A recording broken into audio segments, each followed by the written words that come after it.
an opportunity to go, I don't know, there's some big to do down at the USA Bank Stadium.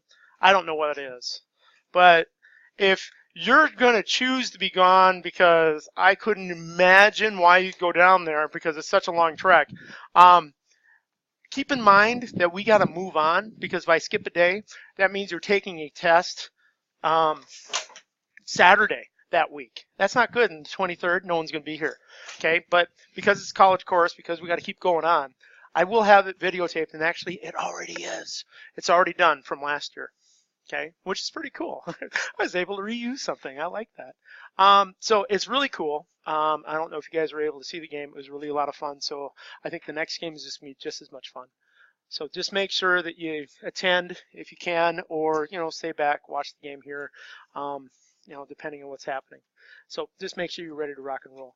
Your grades have been updated. I've got a couple people, 3 people yet to take the test, and they're taking care of that right now. So make sure you know that that's the case today. All right, as they're going through that, and I'm taping this for them, and posterity, or at least for people to like, oh, really, seriously, they had that guy as a teacher? Those poor kids. Okay. He's kind of a little bent sometimes. By the way, let's start the day with something that's to keep you focused. What do you call a guy laying on the ground in front of a door? Matt, you're right. Nice job. You see, we use those things up in Canada. We bring them down, and now you're just like telling everybody my tricks. Okay, one more. What do you call a guy hanging on the wall? I love it. Art. All right. There. Now we're moving on. Some of you are going to be going, I'm totally going to go home and tell my parents these. What do you call a guy laying in a ditch? Phil. No, I did. Okay, good. All right. Did I do the Frank and Patty one? Okay, yeah. All right. So I've caught them all. I think I got them all for you. That's all I got.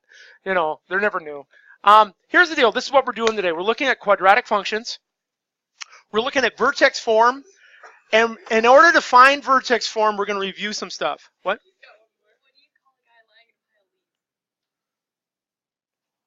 What? Russell. Yeah. Janan doesn't like that one. But we're going to do that, and we're going to get this thing going. Do you guys remember axis of symmetry when you were in like Expo? And maybe perhaps not Expo, but algebra, as you're going through, the quadratic formula was really cool. If you had the quadratic formula, it's opposite of b plus or minus the square root of b squared minus 4ac all over 2a. Well, the axis of symmetry is opposite of b over 2a. Okay? And it's not about like, well, that's just a coincidence. Remember, we add or subtract on either side of that axis of symmetry to find where it's going to cross the x-axis for our zeros. So it kind of makes sense that that axis of symmetry is found that way. So I want you to start looking at that visual as you're doing it. So quadratic functions is what we're doing in their graph. So quadratic function is a polynomial function of degree 2. What's the name of the figure that is graphed from a quadratic? It's a squaring function or parabola. I've referred to it. There she is, Miss Parabola. I didn't get that anywhere from another teacher that I had the opportunity to learn from as we go through. But I'm just going to review stuff about parabolas. Now, you guys did this pretty extensively as Algebra 2 students. So based on that information, well, based on what I got from the test, let's talk about this first. If I have a negative outside, that is going to be a reflection over the x-axis. If that negative is inside the function, it's a reflection over the y-axis. Okay, so we got to keep that in mind. So this is a reflection over the x-axis with a, remember, half is outside, so it's a vertical compression by a half. And I'm going to slide it to the left 3 units. So those are the things I'm looking at that as I'm going through. And I've got a picture, and I've got a picture of this next one coming up here with the parent function in there. But this one is a reflection over the x-axis, and I'm able to bring it up like that. I want you guys to give me the directions or the transformation. And remember, go left to right. I'm aware that you have been taught from, hey, work out, do the undo of the order operation type thing, but make sure that you go left to right, because that undo kind of flies in the face of being able to do it when we get the sine, cosine, tangent. So I want you to have a way to save yourself. So when we come to sine, cosine, tangent, when you do the trig functions in chapter 4 and 5, first part of second semester, oh, we got to learn left to right is the deal. Okay. So looking at this next one, I've got a vertical stretch of 3. I move it to the left 2, and I drop it down 1. But remember, -2, -1 is my vertex when I'm doing this. So I'm looking at this. I've got that going on. I got -2, -1, and that's my vertex right there of my function as I move it over. And that's that vertical stretch. It goes up 3 times faster. That's why it kind of, it's narrower around. And you answered these questions if you were a Expo student here. Okay, you did. I've seen the notes. I've helped students with the stuff. So it's the same stuff you were expected to do if you took Expo here. If you took algebra in the,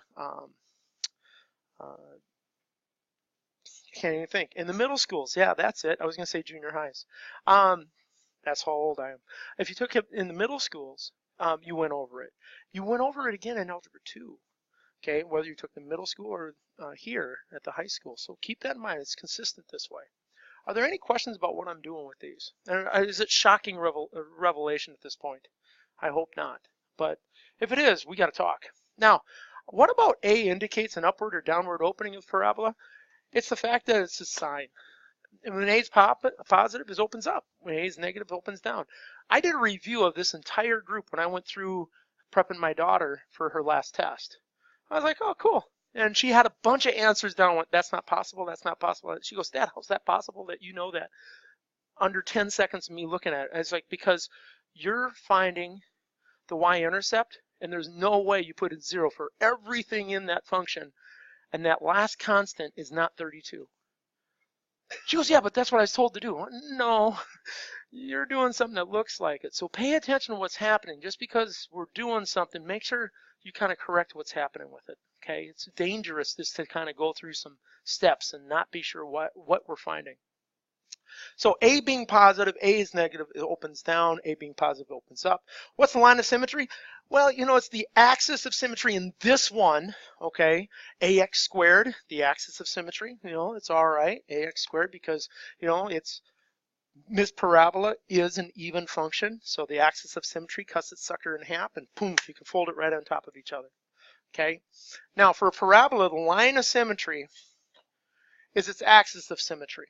Okay, so as we go through this, I do have something there, opposite of B over 2A, and I don't like telling students, hey, this little piece works for this. I like looking at where did I get it from. This is from the quadratic formula. Okay, I'm just taking out the plus or minus stuff of that formula because I'm not interested of where it's going to cross the x-axis yet. I'm more interested in the line of symmetry and what it gives me for where the vertex is. So we can get our parabola equation into vertex form a couple different ways today. I'm going to show you how to do it with using the methods of axis of symmetry and using that axis of symmetry value to find your y value. Okay, that's one way. Okay, that's how notes are tilted. But I've already shown you another way, completing the square. Okay, both work. All right, both shouldn't be like mystifying. You should be able to do both ways and understand how they're connected. Okay, so now, as I'm going, what special name for the vertex point on a parabola that intersects its axis? Okay, it's the vertex. I don't know where I spelled. I can't read today either. What is the special name for the point on a parabola that intersects and it shouldn't be not just its axis, but its axis of symmetry, okay? Because that axis of symmetry is intercepted by the vertex of the parabola as we're going out. And that's found by taking your axis of symmetry value, plugging it in, and finding out what your y value is, okay? So we got this going on, and this is what's happening today. Okay, this is the opposite of B over 2A. This is a picture of what it looks like. So you guys have a real good visual of what's happening with this. Now sliding on, let's do the expansion. I don't have anything under there. I think I took that out from, I do, I guess. Expanding f of x. Okay, so we got an expansion of f of x because I want to make sure you see going from the vertex form to the expanded form, what's the difference? Okay, so expanding the vertex form and comparing the results, resulting coefficients with the standard quadratic form, ax squared plus bx plus c, where the powers of x are arranged in descending order, we can obtain formulas of h and k. Now, keep in mind, all I'm doing is, I should first square this. I'm getting carried away ahead of myself. X minus h squared is x squared minus 2xh plus h squared.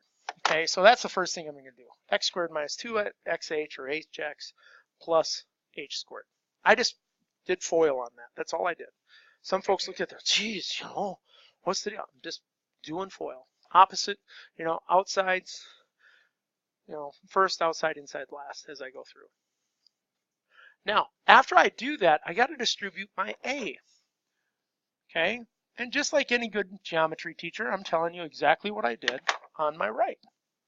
Okay, and I'll hang and wait for you guys to get caught up, because remember, all I'm doing is algebra.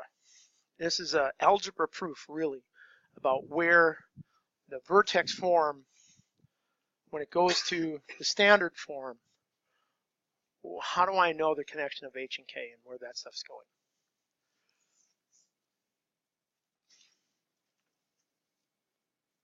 Now, I'm going to plug in b for negative 2ah. I'm going to plug in c for ah squared plus k. Okay, that's where I got here. Now this kind of bugs people, but remember, this is our standard form. If I show you, hey, put it in standard form, I go ax squared plus bx plus c, y'all are okay with that. Matter of fact, I go, hey, find a, find b, find c, plug it in the quadratic formula. Okay, we even talked about completing the square by looking at your b value, cutting it in half, and squaring it, right? So we've always referred back to this general form f of x is equal to ax squared plus bx plus c. But now let's talk about solving b for h. Okay, because really, if I wanted to do it in vertex form, and I always saw a vertex form as a times the quantity x minus h, okay, plus k, you know, whatever k is going to be, if k can be positive or negative for the vertex form. How can I get across that? So if I have this, and remember, where did I get that? I said I'm going to plug in b there. So that's what I'm doing. I'm just solving for h. Okay, so I'm going to divide to solve for h by negative 2a. So after I divide, I get this value coming up. Hey, now wait a minute. H, that's the axis of symmetry of my parabola. That's in the quadratic formula, that opposite of b over 2a. That's my axis of symmetry. That's my h value. Well, h is my x value. Isn't the axis of symmetry a vertical line crossing the x-axis that splits the parabola in two equal parts? Well, that's the x value of my vertex. Okay? So make sure you recognize what it is of the graph that is representing here. Okay? Now, when I solve for c, I'm over here. I got green here. I got this. This is that other part, and I'm going to solve this c for k. So, well, I'm going to take that and solve for k, and I get that going. I've got k by itself, so I subtracted h squared from both sides. Okay, so I solved it for k. Well, if I take c minus h squared, I can get my k value. But I can also get it another way. Whenever I have an x value, don't I put it into the equation to find y? Oh, you mean you can take your x, put it in, get a y value out? Yep.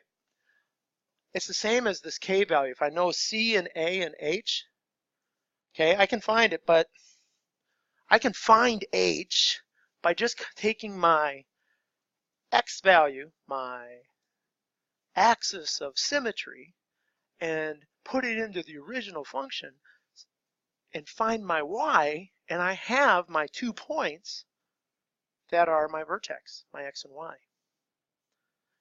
I'm going to be honest, you guys can memorize this if you'd like.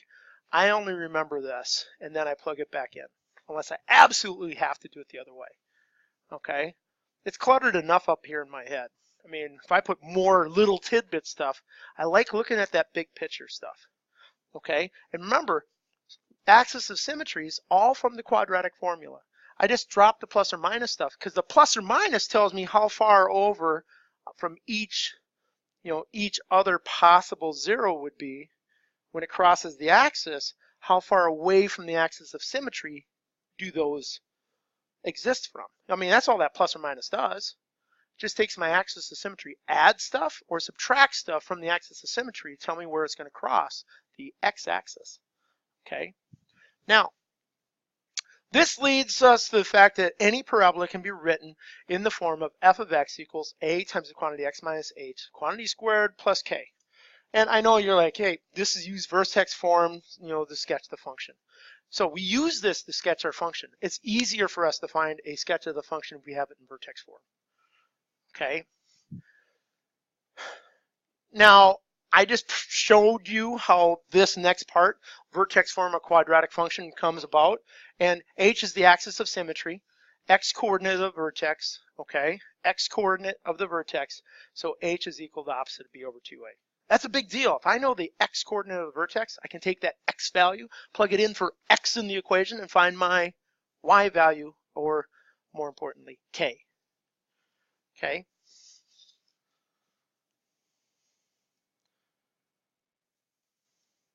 Now I kind of been hitting this thing pretty hard. What is the quadratic formula? Opposite of b plus, plus or minus the square root of b squared minus 4ac all over 2a. Everything on top has to be done, and then divided by everything on the bottom. You just can't willy-nilly do whatever you want just cause.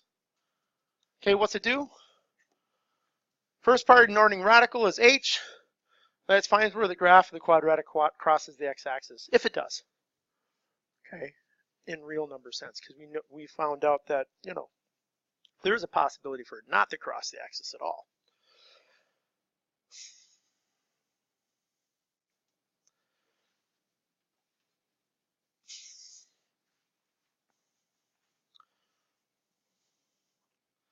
So remember, if I just block out this part of my formula, I have my x value of my vertex of my parabola.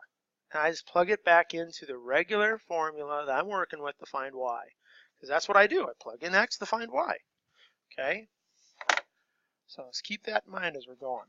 Now, let's check this out. I want to show you completing the square method and the method we just talked about. Okay? So I know I go back and forth on the two because I like them both. I want to make sure you understand how both emanate and can be on their own, because sometimes people go, oh, yeah, we've done this before. Yep, you have. This is another method. Okay, so let's check it out. By completing the square. Okay, some of the rules for about completing the square. First of all, I have to reorganize this. Use the vertex form of a quadratic function to find the vertex and axis of the graph of f of x equals 6x minus 3x squared minus 5. First of all, I got to reorder this puppy, okay? Because the 6x is the second term. So I got to reorder that thing to be negative 3x squared plus 6x minus 5. Next thing, in order for me to complete the square, the leading coefficient must be 1. That's the one with x squared. So I'm going to divide that out, okay? But in doing so, I've got to understand something. I'm going to divide it out of these two. I'm not going to worry about this one because I know I'm adding something in because I'm completing the square. Does that make sense? And I'm not just leaving it out because it's a nasty, horrible fraction that scares me. Okay? Bloom's theory about fractions, it's that boogeyman that was in your closet when you were a little kid and you asked mom and dad to make sure your closet door was closed before you went to bed because the fractions might get out. Okay, that's the thing here. Okay, they're not scary. Fractions are friends. All right, that's what I tell my kids all the time. They don't believe me, but fractions are friends. But right now we're just going to leave that out. Why? I am going to complete the square in the red area. Okay. Now, according to completing the square rules, I take half. I take half of my negative 2. What's half of negative 2? Y'all go, Bloom, seriously, you're asking me this? It's negative 1. Okay, square negative 1. What do you get? I love it. I see everybody mouthing 1. It's awesome. Okay, so I pop 1 in there. Now, keep in mind, I popped 1 in. It's brand spanking new. I introduced it to the problem. In order for 1 not to change a darn thing, I have to subtract it off. Yep, that's right. I'm subtracting it off right there. And this is freaking everybody out because I introduced 1, but I'm subtracting off what I introduced with +3. Why? Do you see that I have a -3 on the outside of that parenthesis? So what's -3 times 1? This value and this value become -3. I had to introduce a value here that would make that 0. -3 plus 3 is 0. And now what I've done is I made a perfect square inside the green. The green's a perfect square, okay? And I have subtracted off the values that I've introduced in completing the square in order to have the same value function that I started with. I'm just changing the look. Remember, it's a little plastic surgery. I'm not a doctor, but I play one in PreCalc, okay? A little plastic surgery today. So now the next thing is I got -3. I'm going to take, this is a perfect square, x minus 1, okay? But now, after I take the -5 plus 3, that's -2. Do you see my vertex form here? I have h is -1, right? Or actually h is 1. And I have k. Are you okay with h and k? Can you read them? So I'm going to go to the right one down to my h is 1, my k is -2. I'm golden. We're good? You are reading them okay?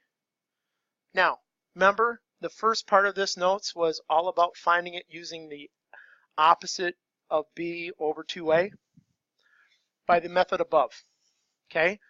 What's the opposite of b over 2a? So I've got the opposite of b, which is -6, all over 2 times -3, all over 2a.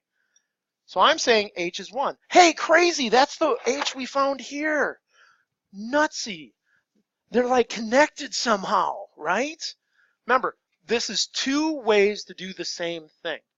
I did the completing the square. We've known how to do that.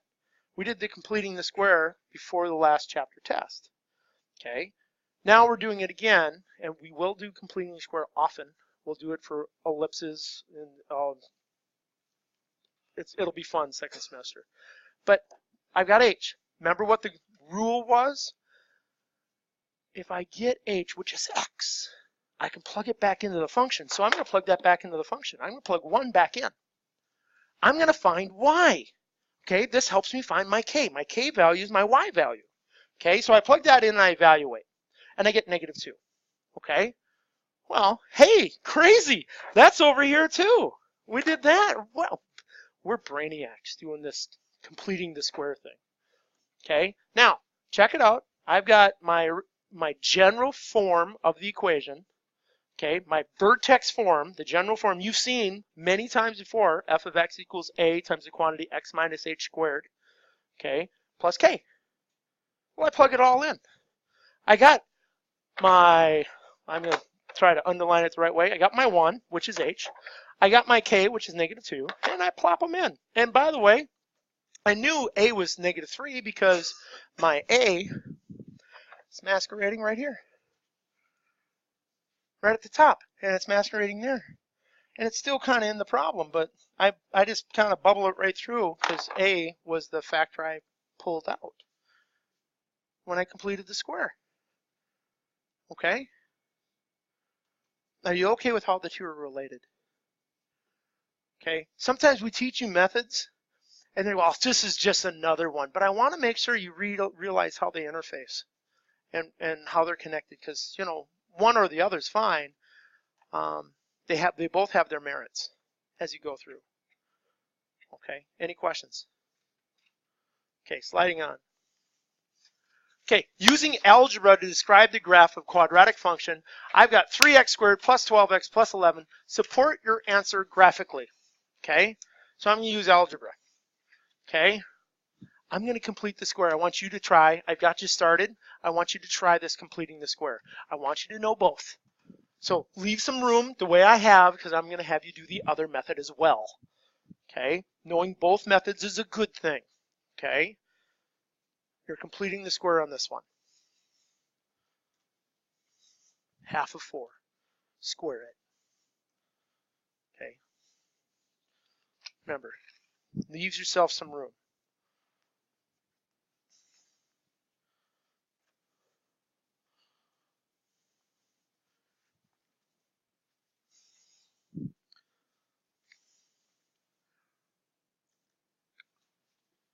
What do you call it? Guy laying in leaves. Russell. I love it. I love it. Seriously, tell Janan that one, will you? You haven't met him. You guys introduce her to Janan. That way, if she tells him, he won't be mad at anybody else but this gal he doesn't know. It'll be pretty cool. Oh, trust me. Who's had their hair messed up by Janan? Totally deserves it, right? Little headlocks. All right, you ready? Here's the deal. We're completing the square. Half of 4, okay, is 2. Square it, I get another 4. But now remember, I'm putting that 4 in here, but it's inside something I'm multiplying by 3 by. So what's 3 times 4? 12. I got to subtract it off. Remember, it's positive 12 inside, and I'm just introducing a value to change the look, not the actual value of the function.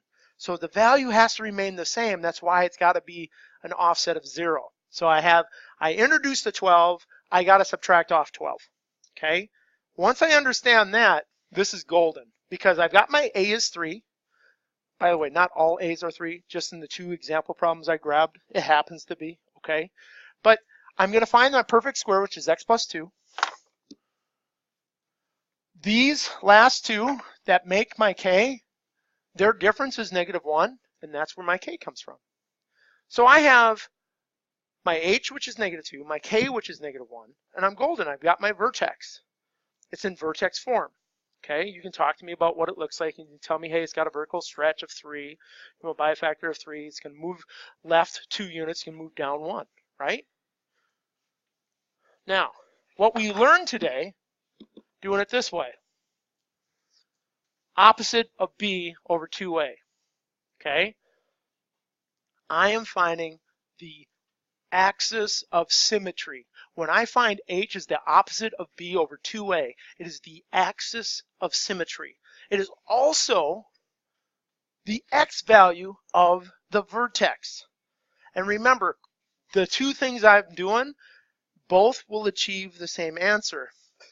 The green one, however, is answering some questions you're going to be asked in today's assignment. One of them is find the axis of symmetry of your function. And that's the opposite of b over 2a. Okay, now after I do that math, and where do I get a and b and everything? Remember, a, b, c. Opposite of b over 2a. Well, 2a, 2 times 3 is 6. Opposite of b is -2, -12, because b is 12. Now I've got -2. I take that -2, which is an x value. That vertical line axis is an x value. I got to find how far away from the axis is my y. Okay, in which direction? So I pop it in to find my k. I'm telling you, that's the fastest way to do it. Okay? Okay? We're finding k. Okay?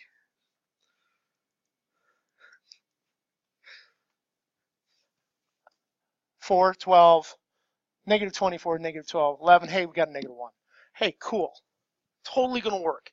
So I got my h, I got my k. I can write my equation in vertex form, and that vertex form, remember, is a formula we have. F of x equals a times the quantity x minus h squared plus k. Okay, now, there are some folks that have a hard time recognizing, or remembering, I should say, that formula, because they always mess up the negative and the plus. I'm one of them. And people are like, well, how do you remember? I complete the square. Okay, I remember the quadratic formula, opposite of b over 2a, and I know what my x is, and I can plop it in, but just in case I screw up, I complete the square. It's quick, it's fast, I guarantee I'm right, and I move on. But remember, after I plop, I have K and I have H, I can pop them in. And I had A, remember, A is the leading coefficient right here. This is my A because that's what we said it was right at the beginning of the problem. Okay, as I'm going. Nothing shocking, no bombshells yet. We doing okay? Okay, I got head bobbles. Head bobbles are good. Okay, I like bobble heads. When you're going down a rocky road, it looks like they're really rocking out to the music, right? Okay, maybe not. Okay. You guys ever sat in a desk with one leg shorter than the other, three, or a table? That's got to be a piece of furniture that really likes music, right? Because it rocks, right? Okay, all right. Sorry, I just had to get the board up. Here it is, it's back. Okay. How do I use this stuff? Okay, so now, this is our last example for today. How do I use this stuff? Look at the general formula. I got f of x equals a times the quantity x minus h, quantity squared, plus k. That's what we've got, okay? And I've got people, well, what's the deal? You can write an equation of a parabola in vertex form, given 2 points. Okay, in this particular one, I'm giving you a vertex. Okay, so we can figure that out. So you see that -1, -3 in this picture, and I think I actually tell you that one of them is the vertex, and how I would pick -1, -3 to be the vertex versus 1, 5 being the vertex. Okay, so right now I know my h value is -1. I know my k value is 5. So I'm going to pop those in. Okay, you okay with that? 5. Why did I say 5? I said -3. I meant -3. 5 was the other one. I'm going to use the 5 and the 1, the x and the y, to help me find a. I'm going to use these 2 points, 1, 5, to help me find a. Okay, and it's not that we're going to Canada and we're agreeing with people, eh? Right? All right, so here's the deal. I got my 1 value is x, so I'm going to plop those in. My 1 value is x, my 5 value is my f of x to find a. So this is what I just plopped in from up here. This is my 1, my 5, appropriately put into my equation to help me find a. Right? Now I just evaluate. So I've got 1 plus 1 squared, which is 4. Okay, I'm going to take that -3, add it over there, so I got 8 equals 4a. And now I find that a happens to be 2. Now, if you mistakenly subtracted, it's 1/2, and that's wrong, so erase that and get that a is 2. And here's the deal. Write an equation for the parabola shown, using the fact that one of the given points is the vertex. Are you okay with what I did and how I did this? I had a result other than the vertex that I could use to help me find my a value. Okay, so I plugged those in, my 1 and 5 in this case, accordingly, my x and my y position, my y being f of x. Okay, and I'm able to evaluate. Well, after I get this evaluation, I'm not done. I just found a. I know x, h, and k. So now I just plug my a in, and I rewrite my equation. And I've got it made. That's my answer. This is the equation of the parabola with vertex -1, -3 that goes through the point 1, 5, and I'm golden. Okay? It's very algebra-centric, this stuff. Okay? So it's a joy and a half about it because I really love teaching algebra, but I love teaching algebra with geometry skills because that's kind of where it's at too. Check it out, our verbal, as far as this is concerned, when we're characterizing the nature of a quadratic, it's polynomial of degree 2. Algebraically, we can look at it as f of x equal ax squared plus bx plus c, or the vertex form, you know, as we look through it, where a can't be 0. Graphically, parabola with vertex hk, and axis x equals h, but remember, h is the opposite of b all over 2a when I find it. If it opens up, it's positive a. If it opens down, it's negative a. We can find the initial value, the y-intercept, anytime we have a function. We put in x equals 0. It's where it's going to cross the y-axis. Okay, and I'm expecting to see those on your test. When your function is crossing, you should be able to nail that spot down.